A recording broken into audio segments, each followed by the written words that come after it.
उदयपुर शहर के मध्य दिल्ली गेट चौराहा पर स्थित एस&पी प्लाजा, जहां है 250 से लेकर 1000 स्क्वायर फीट के ऑफिसेज, कॉमन फैसिलिटीज एवं लिफ्ट के साथ मात्र 40 रुपए स्क्वायर फीट में किराए पर उपलब्ध। डबोक थाना क्षेत्र में अवैध रूप से संचालित किए जा रहे पेट्रोल पंपों पर पुलिस और रसायन विभाग की संयुक्त टीम ने बड़ी कार्रवाई की। प्रशिक्षु आईपीएस अधिकारी आशिमा वासवानी के नेतृत्व में यह कार्रवाई की गई। पुलिस को मुखबिर से सूचना मिली थी कि क्षेत्र में बिना अनुमति के पेट्रोल पंप चलाए जा रहे हैं, जिनसे सरकार को राजस्व का नुकसान हो रहा है और वाहनों को भी नुकसान पहुंच रहा है। सूचना के आधार पर टीम ने 3 अलग-अलग स्थानों पर छापेमारी की। इस दौरान अंडरग्राउंड स्टोरेज टैंक, भारी मात्रा में फ्यूल सहित एक डंपर, एक पिकअप और एक मोटरसाइकिल जब्त की गई। वहीं एक अन्य स्थान से अवैध पेट्रोल पंप संचालित करने वाले व्यक्ति को गिरफ्तार किया गया। तीसरी कार्रवाई में एक ट्रक मिला जिसमें टैंक के अंदर फ्यूल भरा हुआ था। कुल 57,000 लीटर फ्यूल जब्त किया गया है। सभी सैंपल जांच के लिए एफएसएल को भेजे जाएंगे। प्रशिक्षु आईपीएस आशिमा वासवानी ने बताया कि ये लोग इस फ्यूल को बायोडीजल बताकर बेच रहे थे। उन्होंने कहा कि जिन डीलर्स के नाम सामने आए हैं उनके खिलाफ भी जांच की जा रही है। तो मुखबिर के द्वारा सूचना मिली थी कि डबोक थाने क्षेत्र में 3 जगह पे अवैध इलीगल तरीके से पेट्रोल पंप चलाए जा रहे हैं। तो इसमें ना ही सिर्फ गवर्नमेंट का वैट का लॉस हो रहा है, बट लोगों को भी गलत क्वालिटी का फ्यूल मिल रहा है, जिससे उनकी गाड़ियों में भी नुकसान हो रहा है। तो इस पर मुखबिर की सूचना पे हमने 3 जगह पे रसायन विभाग के साथ मिलकर रेड मारी, जिसमें अंडरग्राउंड स्टोरेज टैंक्स भी बरामद हुए हैं और साथ में भारी मात्रा में फ्यूल भी मिला है। तो इसमें एक जगह पे हमने एक डंपर, एक पिकअप गाड़ी और एक मोटरसाइकिल जब्त की है। दूसरी जगह पे हमने एक जो इसको चला रहे हैं उनको भी अरेस्ट किया है और साथ में तीसरी जगह पर एक ट्रक में टैंक जिसमें फ्यूल भरा हुआ था वो जब्त किया है। तो कुल मिलाकर 57,000 लीटर्स ऑफ इलीगल पेट्रोल हमने पेट्रोल या डीजल जो भी पेट्रोलियम प्रोडक्ट है उसको जब्त किया है। इन सब के सैंपल लेके अभी एफएसएल को भेजे जाएंगे और इसमें क्या असलियत है वो आगे पता चलेगा। साथ ही में ऐसे जो चल रहा है उनकी तरफ से इसको एज ए बायोफ्यूल या बायोडीजल की तरफ से उसको दिखाया जाता है, जबकि राजस्थान सरकार में ऐसे सिर्फ 12 ही डीलर्स हैं जो इसको लीगली ऑपरेट कर रहे हैं।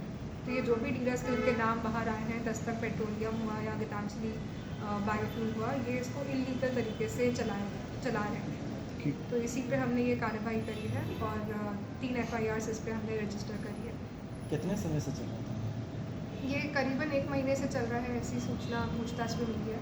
अभी जो मेन ऑपरेटर्स हैं वो मोस्टली फरार हैं, तो ये आगे हम जब कार्रवाई करेंगे तो उसके बारे में हमें पता चल जाएगा। मैडम, बाहर से ही पेट्रोल इतना लेके आते थे क्योंकि इतनी बड़ी मात्रा में सप्लाई होना भी एक बड़ी बात है, तो उसके बारे में कुछ जानकारी नहीं। तो जो भी सप्लायर्स हैं अभी उनके भी फ़ोन स्विच ऑफ हैं, उनको फरार है मौके से। तो अभी हम जैसे ही इसमें अनुसंधान करेंगे तो हमको ये सारा खुलासा हो जाएगा। मैडम, पेट्रोल स्टेशन को प्रति लीटर ये 75 रुपीज़ से लेके 79 रुपीज़ तक में डीजल बेच रहे हैं। तो इससे सरकार के साथ को भी नुकसान हो रहा है और साथ में इनकी कमाई भी बहुत अच्छी हो रही है। तो जो हम नॉर्मल पीपल 90 रुपीज़ या 95 रुपीज़ में डीजल खरीद रहे हैं वो यहाँ पे इनको काफ़ी सस्ता मिलता है और हाईवे की लोकेशन होने के चक्कर में उनको वहाँ पे ग्राहक भी आसानी से मिल जाते हैं। तो इसीलिए इसका खुलासा करना हम लोगों को एक अच्छा मोटिवेशन मिलेगा कि बाकी जगह भी जहाँ पे भी ऐसे इलीगल तरीके से बेचा जा रहा है उन पर हम कार्रवाई करें। वहीं इस पूरे मामले में दस्तक पेट्रोलियम प्राइवेट लिमिटेड के संचालक चिंतन जैन ने बताया कि डबोक में उन्होंने गोविंद पटेल को चामुंडा पेट्रोलियम नाम से फ्रेंचाइजी दी थी और इसकी जानकारी सभी संबंधित विभागों को जून महीने में ही दे दी गई थी। चिंतन जैन ने आरोप लगाया कि प्रशिक्षु आईपीएस आशिमा वासवानी ने बिना नोटिस दिए कार्रवाई की, जिससे पंप को नुकसान पहुंचा है। साथ ही बताया कि उन्हें हाई कोर्ट से लिखित में आदेश दिया गया है कि बिना सुनवाई के इन रिटेल आउटलेट पर कार्रवाई नहीं की जा सकती। जी, मेरा नाम चिंतन जैन है। दस्तक पेट्रोलियम प्राइवेट लिमिटेड मेरी फर्म है और मैं इसी फर्म के तहत पूरे राजस्थान में रिटेल आउटलेट देता हूँ। फ्रेंचाइजी के माध्यम से हम लोग बायोफ्यूल का काम करते हैं। डबोक में मैंने गोविंद पटेल को एक फ्रेंचाइजी दी थी चामुंडा पेट्रोकेम को। तो उसके अंतर्गत हमने छठे महीने में जून महीने में हमने समस्त डिपार्टमेंट को ये सूचना दी थी कि हम लोग यहाँ पर रिटेल आउटलेट ओपन करने वाले हैं। तो मैडम ने एडवांस नोटिस दिए बिना, पूरी जानकारी मुझसे लिए बिना आप वहाँ पर चले गए और वहाँ पर जाकर आपने कार्रवाई कर दी। वहाँ तक तो फिर भी ठीक था, आप मेरे से पूछते हो प्रोडक्ट क्या है, लेकिन आपने वो जो आपकी मशीन थी, मशीन और टैंक को ही आपने उखाड़ लिया। तो ये क्षति जो मुझे हुई है ये मेरे को कष्टकारक है। और दूसरा मैडम कह रही है कि पेट्रोलियम प्रोडक्ट है, सब जने कह रहे हैं पेट्रोलियम प्रोडक्ट है, तो आप उस पेट्रोलियम प्रोडक्ट को लेबोरेटरी टेस्ट कराइए। अगर वो पेट्रोलियम प्रोडक्ट निकलता है तो आप जो कहेंगे वो मैं करने को तैयार हूँ। आप वहाँ पर माचिस की काड़ी भी अगर लगाते हो उस पर तो वो आग नहीं पकड़ता, फ्लेमेबल की श्रेणी में नहीं आता है।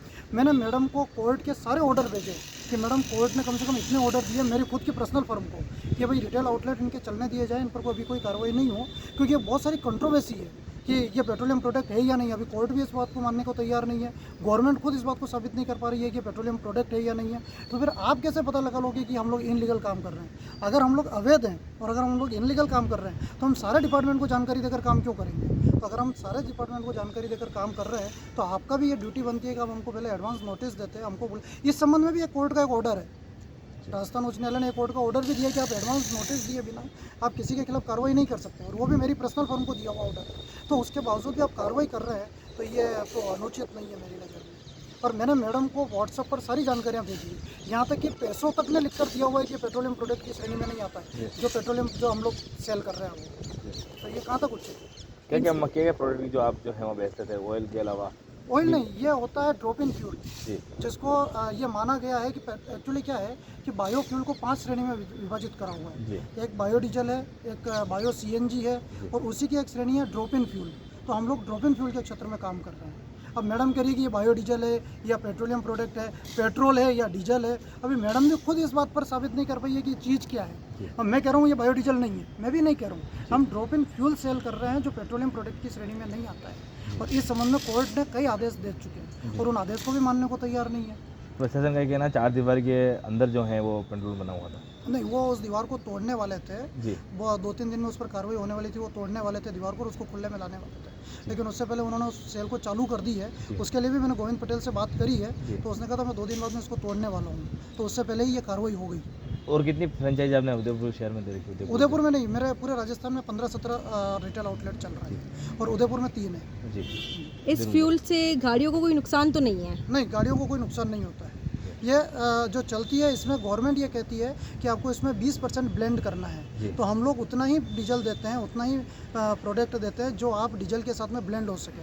तो गवर्नमेंट ये कहती है 20% अपने को इसमें ब्लेंड करके चलाना है, तो हम लोग उसी श्रेणी में देते हैं उसको। गाड़ियों को इससे कोई नुकसान नहीं है। इस संदर्भ में आपसे जब कार्रवाई करने आई थी तो आपके फ्रेंचाइजी वालों या फिर आपसे किस तरह की बात हुई थी क्या? नहीं, बात हुई थी जी, मैडम ने मेरे से जानकारी पूरी ली थी। मैंने व्हाट्सएप पर सारी जानकारी उनको दी थी कि मैडम ये स्थिति है, ये कोर्ट के ऑर्डर है, ये पैसों का लाइसेंस है, पैसों की गाइडलाइन है, पैसों ने कह रखा है कि भाई ये पेट्रोलियम प्रोडक्ट की श्रेणी में नहीं आता है। फिर भी मैडम ने मेरे को कॉल पर यह कहा कि भाई मैं कार्रवाई करूँगी और मैं आगे बढ़ गई हूँ, मैं कार्रवाई रोक नहीं सकती हूँ।